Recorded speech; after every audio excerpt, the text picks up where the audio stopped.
अस्सलाम वालेकुम जनाब, की हाल है? खैर है, ठीक हो? यह जोड़ा पौधा तुसी वेख रहे हो ना, इनू बाथू आखदे ने और अजकल ये बड़ा अरूज ते वे। यह वो बाथू है, यह वो पौधा है जिसका नमक जिस्म दे विच किसी भी हिस्से दे विच पत्थरी एक ताईं अड़ी होवे, चाहे वह मसाने च पत्थरी होवे, गुर्दे च पत्थरी होवे, पित्ते च पत्थरी होवे, किसी भी जगह ते पत्थरी होवे, इसका काम है, इसके नमक का काम है कि पत्थरी नूं तहलील करके कढ देना।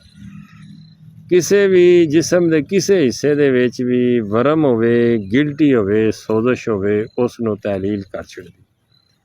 बाकी बाथू जिहड़ा है आम तौर ते साग के तौर पर बंदे यूज़ करते हैं और ये बहुत सारे फवायद ने। पेट नूं साफ करता है, बवासीर और पेट के कीड़ियां नूं मारदा है, बवासीर नूं खत्म करता है।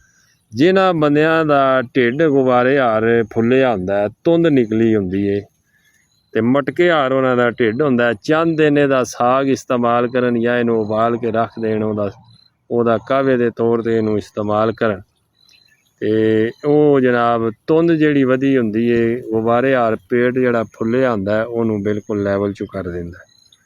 पेशाब और पखाने नूं साफ करदा वे, जिगर और मैदे नूं ताकत दिंदा है ते नज़र की कमज़ोरी जिहड़ी है उहनूं ठीक करदा है।